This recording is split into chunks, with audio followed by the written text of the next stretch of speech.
Bonjour à tous, je m'appelle Sophia et je vais vous en parler un petit peu sur les énergies astrologiques pour la semaine à venir, c'est-à-dire la semaine du 4 au 10 août. Cette semaine, nous allons avoir un trigone de Saturne à Chiron. Chiron, cette planétoïde qu'on assimile souvent à l'archétype du guérisseur. Dans ses rétrogradations, Saturne a déjà passé 2 fois sur ce même degré. Et là, ce sera la 3e fois qu'il sera à 16 degrés, 16-17 degrés du Scorpion, où il fera donc cet aspect de trigone à Chiron, qui est lui en Poisson. Nous sommes maintenant dans le temps d'un nouveau processus de guérison, ou mieux, dans un nouveau processus de réparation plutôt. Nous en parlons souvent de guérison de l'âme. Et ce que je vais dire n'engage que moi, comme à chaque fois dans mes vidéos, ce n'est que mon opinion. Et j'ai beaucoup réfléchi dernièrement à cette idée-là de guérison d'âme qui est très présente en astrologie, mais aussi plus largement et plus généralement dans tout ce qui a un rapport avec le développement personnel. Il y a ce besoin récurrent de guérir son âme. Alors que je pense que le mot guérison est un peu fort quand on parle à un niveau personnel. Je pense que le mot guérison est plutôt, et doit être peut-être plutôt utilisé quand on parle du monde. Oui, le monde a besoin d'être guéri. Parce que quand on parle de guérison, ça veut forcément dire qu'il y a maladie. Est-ce que ça veut dire que nos âmes sont toutes malades? Je n'en suis pas certaine. Mais que nous avons tous besoin de réparation, très certainement. Par contre, oui, je pense que le monde, lui, il est malade, qu'il a besoin d'être guéri. Je pense que c'est l'énergie subconsciente du monde qui a besoin d'être guérie. C'est un conscient collectif qui est fait de nos expériences, de nos actions. Il est devenu malade avec le temps, avec tout ce qui a été ajouté à ce subconscient collectif. Cela a rendu donc le monde malade. Mais pour que le monde soit guéri, nous devons d'abord nous réparer nous-mêmes. Et quand je pense à cette guérison du monde, à cette réparation de soi qui doit être faite, qui doit être entamée, je suis venue à réfléchir sur la Lune, sur le cheminement que la course de la Lune à travers le zodiaque. La Lune, tous les 2 jours et demi, elle change de signe, elle continue sa course. Et quand elle change de signe, il se produit quelque chose qu'on appelle en astrologie la Lune vide de course. C'est-à-dire qu'à ce moment-là, quand la Lune va entrer dans un autre signe, elle n'est plus en contact avec aucun autre astre. Elle ne fait plus d'aspect pendant quelques temps. Cela peut aller jusqu'à quelques heures. Et pendant ce temps-là, elle n'est imprégnée que d'elle-même, de sa propre énergie, de sa propre essence. Elle se vide, elle se répare elle-même avant d'aller à nouveau subir ou absorber l'énergie des autres astres quand elle va à nouveau entrer dans un signe. Et j'aime penser que nos vies sont un peu comme cela aussi. Dans notre course à travers la vie, nous avons besoin de ces moments d'auto-réparation qui s'invitent parfois à nous ou que nous recherchons instinctivement. Mais ces moments-là deviennent de plus en plus difficiles à trouver dans la société d'aujourd'hui, soit parce qu'on a du mal à les trouver, soit parce qu'on a du mal à prendre le temps pour les trouver.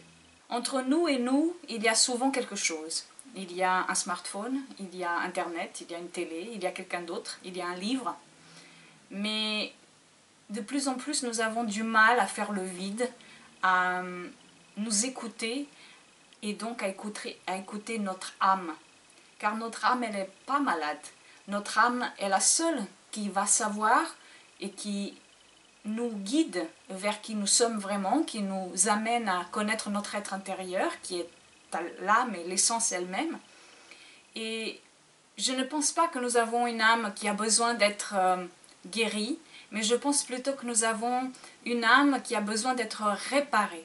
Le mot guéri pour moi, et encore une fois, ça ne engage que moi, je trouve que le mot guérir est trop fort pour dire voilà, que notre âme a besoin de cela. Je pense que notre âme elle a besoin d'être réparée, d'être accommodée,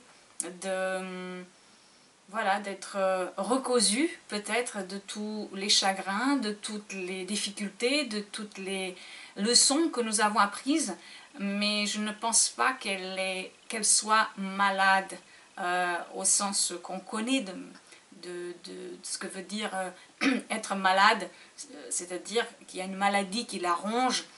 Elle est juste comme la lune, vide de course à certains moments, à d'autres nous sommes en connexion, en aspect avec d'autres personnes, avec d'autres choses qui se passent dans nos vies, mais à d'autres moments, nous avons besoin de nous auto-réparer, de prendre le temps pour nous écouter, et c'est ça, je pense, de quoi notre société, notre monde est malade aujourd'hui, de ne plus s'écouter, de ne plus se donner le temps de chercher à s'écouter aussi.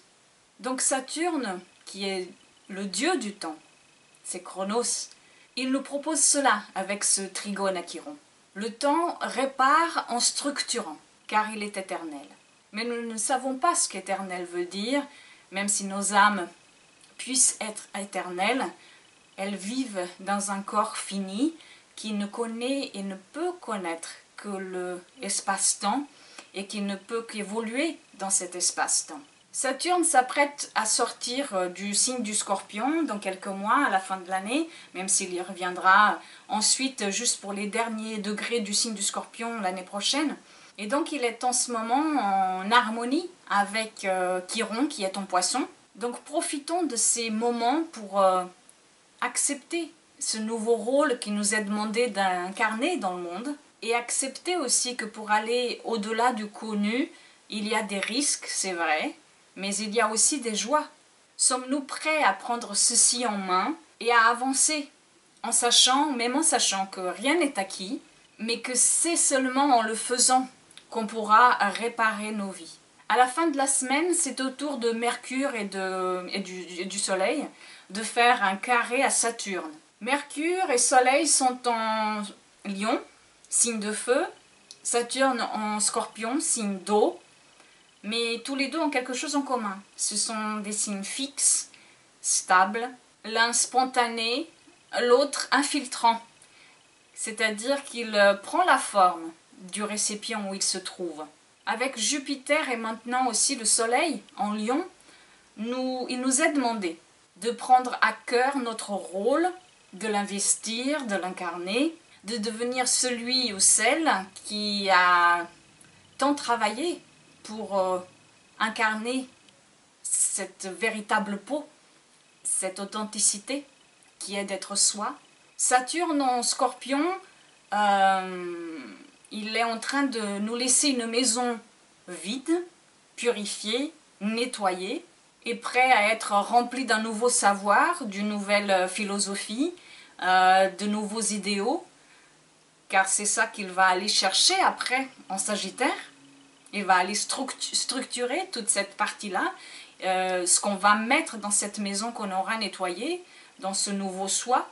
Mais pour le moment, Mercure et Soleil ont carré à Saturne cette semaine. Cela a cette symbolique de nous confronter à un choix qui est celui de prendre réelle possession des lieux et de ramener à la conscience cette nouvelle identité qui émerge, c'est-à-dire ce nouveau message intérieur, cette nouvelle façon de comprendre les choses, ou alors de tout laisser sous terre, bien en profondeur caché sous les ombres. Avons-nous le courage de montrer qui nous sommes vraiment, de montrer ce qui nous alimente, ce qu'on aime? Avons-nous peur de réussir aussi? Avons-nous peur de prendre la responsabilité de cette nouvelle émergence. Pour ceux qui ont des planètes angles ou nœuds personnels entre 16 et 18 degrés du Scorpion ou à 16 degrés du Poisson, pourront peut-être sentir plus fortement les énergies du trigone Saturne-Chiron. Pour ceux qui ont des planètes angles ou nœuds personnels entre 16 et 17 degrés du Scorpion ou 14 et 16 degrés du Lion, vous pourrez peut-être ressentir les énergies du carré Mercure-Soleil-Saturne beaucoup plus fortement. Et puis jeudi, c'est Mars qui va faire un trigone à Neptune. Et nous voici prêts à courir, à mettre en pratique enfin nos rêves. Il faudra vraiment prêter attention à son intuition, car elle risque d'être plus forte et de parler aussi plus fortement. Mais il faut aussi savoir s'abandonner à ce que nous ne pouvons pas changer, à ce qui ne dépend pas de nous. Nous pouvons aussi utiliser ces 2 jours-là pour faire quelque chose qui ne demande pas de retour. Faire quelque chose pour le plaisir de faire quelque chose pour quelqu'un d'autre, juste pour le plaisir de le faire quelque chose même minime, mais complètement désintéressé. Nous pourrons être ceux qui vont faire ces choses-là, ou alors nous pourrons être ceux qui vont les recevoir. Il se peut aussi qu'avec ce trigone, nous ressentions que nous sommes en phase avec qui nous sommes, avec nos actions, avec les choses qu'on est en train de mettre en place en ce moment dans nos vies. On a confiance, on se sent motivé dans l'idée d'entreprendre nos rêves, dans l'idée de suivre nos rêves et dans l'idée d'aller de l'avant dans ce qu'on aura débuté. Si vous avez des planètes angles ou nœuds personnels entre 6 et 7 degrés du Scorpion ou du Poisson, vous pourrez ressentir ces énergies beaucoup plus fortement. Vendredi, Mercure et Soleil seront en conjonction exacte. Ces 2 astres, ils sont jamais très loin l'un de l'autre, mais quand ils sont vraiment en conjonction comme ça, très proches ou carrément exacts, c'est un moment où il y a énormément de clarté dans nos vies. Les choses deviennent plus limpides.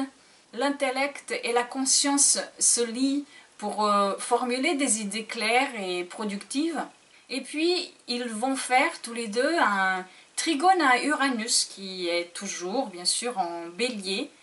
Et donc, cela annonce quelques jours.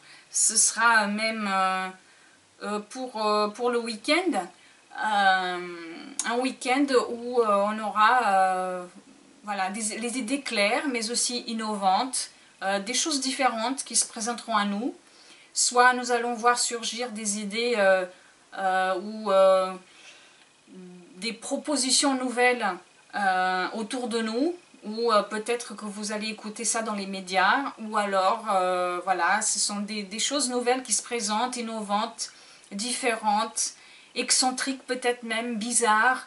Il se peut aussi que nous ressentions que le temps passe vite ce week-end-là, parce qu'on va peut-être être un peu éparpillé partout, faire plusieurs choses à la fois, des choses qu'on n'a peut-être pas l'habitude de faire aussi, il se peut que ce soit ça. En tout cas, c'est un moment où la nouveauté sera très certainement à l'ordre du jour pour beaucoup d'entre nous. Si vous avez des planètes angles ou nœuds personnels entre 15 et 16 degrés du Lion ou du Bélier, vous ressentirez très certainement ces énergies de ce trigone beaucoup plus fortement. Et puis dimanche c'est la pleine lune, et ce sera la pleine lune en Verseau à 18 degrés du Verseau, et ce sera heure française à 20h10. Cette pleine lune nous parle beaucoup de notre pouvoir créateur, de ce pouvoir créateur qui est en nous et que parfois on ne s'en sert pas, et cela amène aussi à la souffrance parce qu'on se laisse entraîner vers le fond par le carcan de la vie, alors qu'on a ce pouvoir créateur en nous qui peut mouvoir des montagnes. Être tel que l'on est, accepter sa différence et celle des autres, et en même temps comprendre que nous sommes tous pareils, même si l'étiquette est différente. Voilà ce que cette pleine lune nous parle? De quoi cette pleine lune nous parle? Cette pleine lune en Verseau. La pleine lune est une apogée, une culmination, un détachement, un changement de route, s'il est nécessaire, si nous évaluons qu'il est nécessaire et que c'est le bon moment pour changer cette route. C'est aussi un moment de récolte, si on a semé ce qu'on aurait dû semer. Et comme cette pleine lune est en Verseau, j'ose espérer que pour certains peuples dans le monde, un changement de cap vers plus d'unicité, plus de fraternité, plus de compréhension pourra être amorcé. Comme le soleil sera conjoint à Mercure, je dirais que nous avons là la possibilité de voir les choses autrement, avec plus de clarté, et avec Uranus en sextile à la Lune, à cette pleine Lune, ceci indique la possibilité de l'émergence de solutions différentes, et parfois même totalement inattendues. Mais Mercure, Jupiter, le Soleil seront en carré à Mars, ce qui veut dire encore que l'exagération est encore là, que les égos sont trop forts, qu'il n'y a pas d'écoute des deux camps, que chacun veut avoir son mot à dire et estime que sa vérité est la vraie et la vérité absolue. En plus, la Lune et le Soleil et Mercure vont faire des carrés à Saturne. En fait, ça fait un petit triangle. C'est un T carré. Et donc, ce sera à Saturne. Saturne qui bloque, qui ne laisse pas de place à l'ouverture apportée par cette pleine Lune en Verseau, et qui souhaite plutôt rester dans le conservatisme, dans une autorité qui ne laisse pas de place au renouveau. Cette pleine lune, elle est remplie d'énergie contradictoire et forte, mais que, dans le fond, nous laisse le choix de nous engouffrer dans ce que nous croyons être le plus juste pour notre évolution. Le libre arbitre est plus que jamais fort et il est plus que jamais à portée de main, donc saisissons-le. Voilà, cette vidéo est maintenant terminée. Je vous souhaite une très bonne semaine. Je vous remercie pour tous vos commentaires, vos emails, vos partages. Encore une fois, mille merci et je vous dis à la semaine prochaine. Merci encore pour tout. Au revoir.